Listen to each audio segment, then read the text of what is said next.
To give us even more information on this, I'm going to invite in Dr. Jennifer Bauwens, Director of the Center for Family Studies here at the Family Research Council. She has testified before several legislatures on the need for this legislation.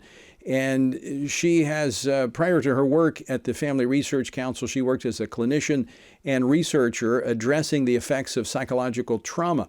As a researcher, she studied the effects of mass traumatic events like 9/11. Dr. Bauwens, welcome back to Washington Watch. Happy New Year. Happy New Year to you too, Tony. It's good to be here. Well, it's good to see you. Let me ask you this, your reaction to the governor's veto last week. Yeah, I mean, I echo the same thing as Pastor Gary. It's really disappointing, especially when, you have so much scientific evidence that's come out at this stage in the debate.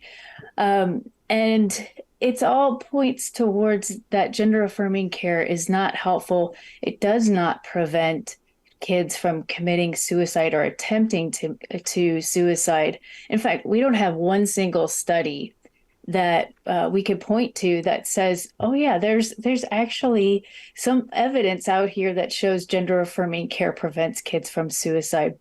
I mean, actually, we have evidence showing the contrary, that the harms that are done physiologically and psychologically through gender affirming care. So this is very disappointing. As you know, we submitted testimony for this bill to support this bill as well. And so we know that the governor has a lot of material he could pull from lots of different groups.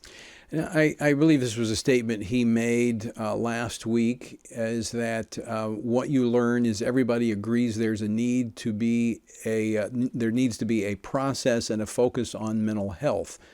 Now, I would agree with that, but that's part of the problem, is that they're not allowing them to get the counseling and the mental health aspects of this addressed. They're just pushing them down this transgender assembly line. Yeah, and one of the things that the governor's quoted in several different articles as saying is that, he wants to go through a rulemaking process so that, he can sort of address these pop-up clinics and, get kids the right mental health care. Well, that's a gross misunderstanding of the state of the mental health care, because he's not understanding how institutionalized gender affirming care has become for every licensed practitioner, including many medical professionals.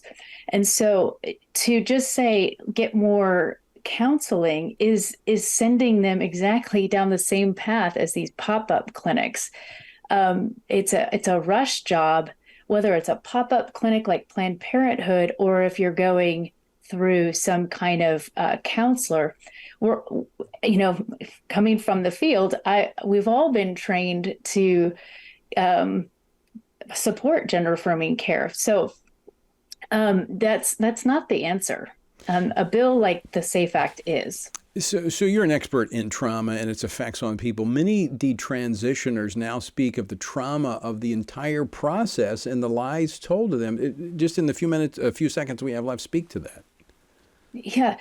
Well, when you have a whole system telling you to disconnect from who God has made you to be and disconnect from your biological innate identity, that is traumatic.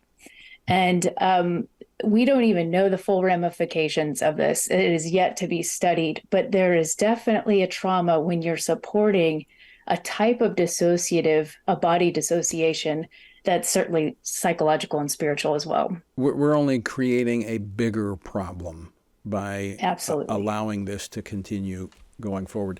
Dr. Jennifer Bauwens, always great to see you. Thanks so much for taking time to join us today. Happy New Year, Tony.